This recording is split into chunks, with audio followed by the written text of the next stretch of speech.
and then would stop talking, and then I would feel suicidal. I'd be like, well, I'm yapping away and I'm just being Sarah and I'm just like really excited. And then someone would make a face or someone would say something and maybe they're being endearing, like my husband. He'll laugh and he'll be super endearing. And it's obviously a sweet, sentimental moment that I should be enjoying in my relationship, where he'll be like, man, babe, you really have a lot to say today. Or he'll be like, or just as a boundary that's not a threat, he'll say, babe, I've had a long day. I really just want to watch TV.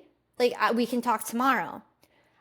I have not handled that well because I'm instantly thinking that it's, oh, he doesn't love me. I need to shrink. I need to do that. I need to do all of these things and I can't exist. I have to change. I have to die. I have to go. I have to go kill myself now because I can't exist because I'm too much.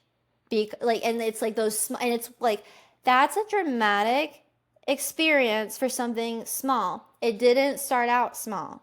That is something small and subtle that shows how like your quantum field, your emotion, water is associated with emotions for a reason because it can get oceanic pretty quickly in that sense. So it takes something really subtle and then it takes that awareness and that healing of trust with my husband to go like he literally he has to take on the role of calm, the rock, and the emotional stability that like women tend to want in a man. And so he will be like, why are we upset? Like he's calm. Like for the most of the time. My husband hasn't always been perfect, and that's like, the duality of marriage and a relationship, men and women and all of the above. But in the moment where he obviously needs to be there the most, he's like, let's talk this through. And he like it sounds kind of childish, but did I yell at you? No. Do I get mad at you for talking? No. Is it just been a long day?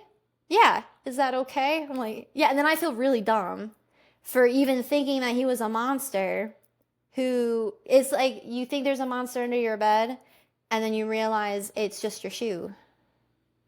And then you feel really fucking dumb. And then the whole point of that is to not make yourself feel bad. Because it's like, well, it's not that you feel dumb, you feel silly. Because you realize, like, wow, I'm not living in reality. Reality is I'm in a safe, happy, healthy marriage. And why am I self-sabotaging this? It's like, well, because you are defensive. You are defending yourself to kill, not defending yourself to problem solve. And then you have to start changing.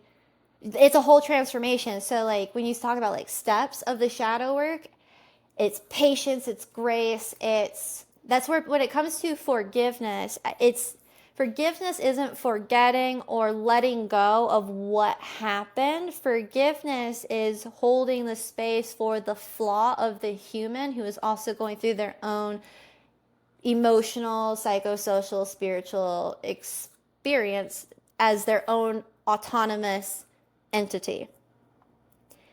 So like, and that can be really hard. Does that make, because you know what I mean? Because like you're in your head, so it's all about, it's like, okay, you have to be able to accept that it's your reality, your perspective is, even once you work through all of these shadow aspects, they still have their own experience separate from that. And because again, the yin yang, the masculine and feminine, even when they're connected, they're still separate